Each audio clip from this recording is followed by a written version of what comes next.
ஏமா வேணி, கொஞ்சம் சத்தம் கம்மியா வச்சு டிவி பார்க்க கூடாதா? தெருவில் நடந்து வரும்போது சத்தம் அங்க வரைக்கும் கேட்குதுமா. இந்தாங்க ஏண்டி, வீட்டுக்குள்ள அந்த பிள்ளை படிச்சுக்கிட்டு இருக்கே, இம்பிட்டு சவுண்டா வச்சு கேட்டேன்னா அந்த பிள்ளை எப்படி படிக்குங்கிற அறிவு கூட வேண்டாம் உனக்கு? இங்க பாருமா, டிவில சவுண்ட் குறைக்க சொல்றீங்களா? சவுண்ட குறைக்கிறேன். டிவி ஆஃப் பண்ணாலும் ஆஃப் பண்ணிடுறேன். ஆனா அவ உள்ள படிக்கிறான்னு மட்டும் சொல்லாத. அவ படிக்கிற மாதிரி எந்த நேரமும் போனை நொட்டு நொட்டுன்னு தட்டிக்கிட்டே தான் இருப்பா. வேணும்னா உள்ள போய் பாரு. ஆஹா, போட்டு கொடுத்துட்டாளே.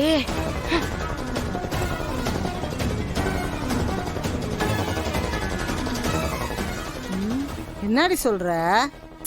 ஆமாமா, இங்க பாருக்கா, நான் போனை வச்சு நொட்டு நொட்டுன்னு தட்டிட்டு இருக்கறத நீ பாத்தியா? ஏய், நீ ரூம்ல படிச்சுட்டு தான் இருந்தியா? சத்தியம் பண்ணு. ஏய், ஏமா போதும் போதும், உங்க சண்டையெல்லாம் கொஞ்சம் நிறுத்துறீங்களா? ரெண்டு பேரும் ஒன்னா வீட்டுல இருந்தாலே அன்னைக்கு வீட்டவே ரெண்டாக்கிடுறீங்க.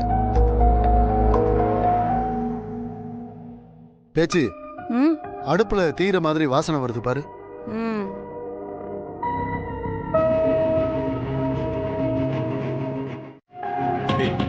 எனக்கு ஒன்று பார்க்கணும் போல இருக்கு.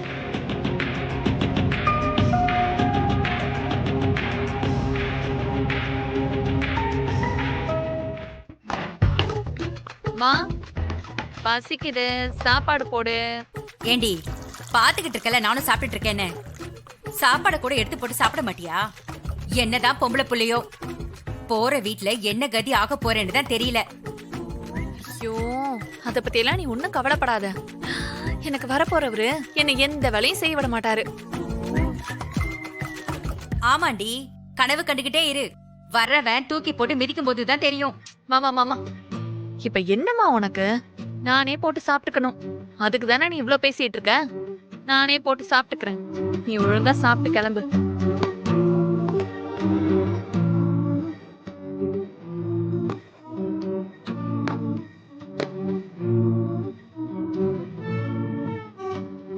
மா, என்னம்மா இது? ஏய், பாவக்காடி உடம்புக்கு நல்லதுடி. முகம் சுளிக்காம சாப்பிடு, நல்லாதான் இருக்கும். போமா, எனக்கு குழம்பும் வேண்டாம், ஒண்ணும் வேண்டாம். நான் போயிட்டு அத்தை வீட்டுல ஏதாவது குழம்பு இருந்தா வாங்கிட்டு வந்து சாப்பிடுறேன். ஏய், எத்தனை தடவை சொன்னாலும் உனக்கு புத்தியே வராதா? ஏண்டி இப்படி என் மானத்தை வாங்குற? மா, அதுக்கு நீ குழம்பு ஒழுங்கா வச்சிருக்கணும். எனக்கு பிடிக்காத குழம்ப வச்சுட்டு சாப்பிடுன்னு சொன்னா நான் எப்படி அதை பண்ணுவேன்? போ. ஏய் ரேணு, இரு நானும் வரேன். டேய், ஏய், நீ எதுக்கு போற? மா, பொம்பளை புள்ளிய தனியா அனுப்பலாமா? பாதுகாப்பு வேண்டாமா? இருமா, போயிட்டு வந்துடுறேன். எது? இங்க இருக்கிற வீட்டுக்கு பாதுகாப்பா? நான் அவளையே அங்க போக கூடாதுன்னு சொல்லிக்கிட்டு இருக்கேன். நீ என்னடான்னா அவ கூட போறேங்கிற? அம்மா அம்மா, நீங்க ரெண்டு பேரும் பேசிக்கிட்டே இருங்க, நான் போய் குழம்பு வாங்கிட்டு ஏய், ரேணு, வந்துடுறேன். நீ இரு, இங்கே நானும் இரு. வரேன். டேய்,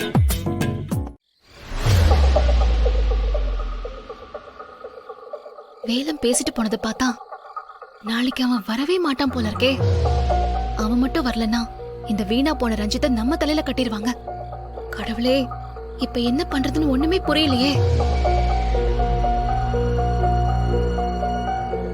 வேற வழியே இல்ல. வேலுக்கிட்ட எப்படியாவது பேசி ஒத்துக்க வச்சாதான் இதுக்கு ஒரு வழி கிடைக்கும்.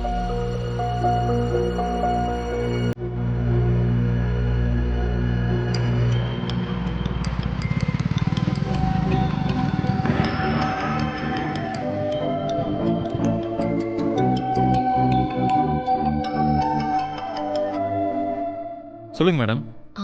வேலு, ஃப்ரீயா இருக்கியா? ஒரு 5 நிமிஷம் உன்கிட்ட பேசலாமா?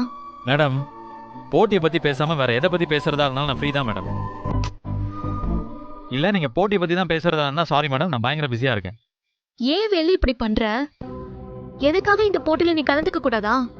மேடம், உங்களுக்காக நான் என்ன வேணாலும் செய்வேன் மேடம், அது வேற மேடம். ஆனா நிரந்தரமா உங்க கூட பாடி கார்டா வரணும்னா அது கொஞ்சம் கஷ்டம் தான் மேடம். ஐயா விட்டுட்டு எல்லாம் அப்படி பொசுக்குன்னு வந்துட முடியாது. வேலு, நீ உன்னை பத்தி மட்டும்தான் யோசிக்கிற. என்ன பத்தியும் கொஞ்சம் யோசிச்சு பாரு.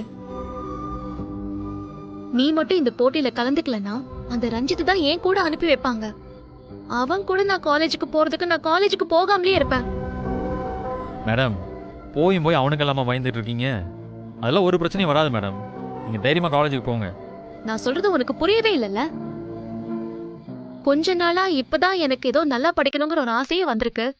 எப்படியாவது கஷ்டப்பட்டு படிச்சு அப்பாவுக்கு பெருமை சேர்க்கணுங்கிற பொறுப்பு வந்திருக்கு. இந்த நேரத்துல நீ எனக்கு சப்போர்ட் பண்ண மாட்டேங்கிற. உன்னை விட்டு நான் இதெல்லாம் யார்கிட்ட கேட்க முடியும்? நீயே சொல்லு. ஏதாச்சும் பேசுவேலா? சின்ன வயசுல இருந்து நீ எனக்காக என்னெல்லாம் செஞ்சிருக்க. எப்பவுமே நீ எனக்காக இருப்பேங்கிற நம்பிக்கையை கொடுத்திருக்க. நான் இப்ப இப்படி ஒரு இக்கட்டான சூழ்நிலையில நிக்கிறப்போ நீ என்ன கை விட்டுட்டு போற. இத்தனை வருஷமா நான் முதல் முறையா ஒண்ணு கேட்டு அதை இல்லைன்னு சொல்லிட்டு இருக்க. அது உனக்கு புரியுதா புரியலையா? எனக்கும் கஷ்டமாக தான் மேடம் இருக்கு. முறையாக நீங்கள் கேட்டு ஒரு விஷயத்த பண்ண முடியலன்னு குற்ற உணர்ச்சியாக தான் இருக்கு. அதுக்காக ஐயா விட்டெல்லாம் வர முடியாதுல்ல மேடம். அவர் தானே எனக்கு எல்லாமே.